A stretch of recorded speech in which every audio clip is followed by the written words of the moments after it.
sensation that refreshes, a trip you won't forget. A park with every minimum acceptable safety standard met. Push your thirst for adventure and view the world. While I don't love lending credibility to millennial stereotypes, I do spend a lot of my time texting. Actually, I think there are some days where I type more words on WhatsApp than I speak out loud, which is a terrifying thought now that I've said it. On that, Telltale's Mr. Robot mobile game, which is developed by the studio behind Oxenfree, arrived last week. Basically, you pick up someone else's phone and begin getting cryptic texts and instructions. Of course, since it's based on a show about hacking, there's some of that in here, but the hacking you're asked to do is far closer to social engineering and identity theft than actual hacking. You'll be trying to get passwords by impersonating the IT guy, not writing lines of code. The whole game exists within a fictional phone operating system, and your contact list is peppered with characters from the show. It also takes place during the events of Season 1, so don't worry if you're not up to date with Season 2.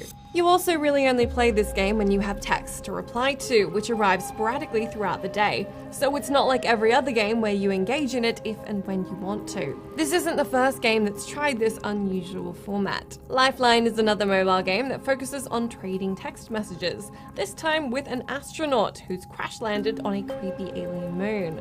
Okay, so I got the dude killed on the first day and had to start again, but on my second try it all got surprisingly tense, and my instructions as to what he should do next felt very, very important to ensure the little guy made it through. The story is branching and dense, and while both of these games cost a few dollars, it is surprisingly affecting to have fake people hitting you up on your phone all day asking for help and advice.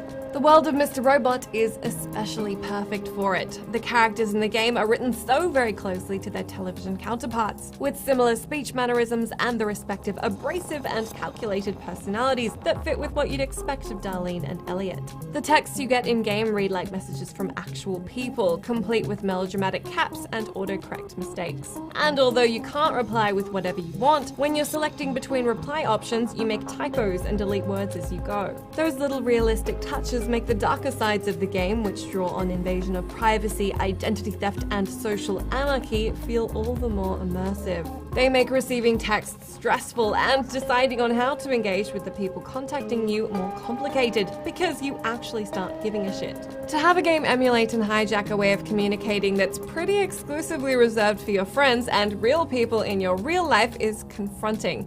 And at points I found it hard to remember it was all a game. I found myself checking my phone constantly and getting irrationally anxious about the lengths I had to go to make progress. At one point I had to threaten to reveal illicit information about a guy to his young son in order to blackmail him into helping me. Other occasions forced me to assume people's identities and potentially put them in danger to get what I needed. I constantly had one foot in the realm of wanting to get my way via the calmest and least intrusive means possible, and the other in a place where I found myself making big threats, hurting families, and putting careers in jeopardy. For someone who's used to coasting through decision-making in games, choosing only Paragon options, that's a tall order.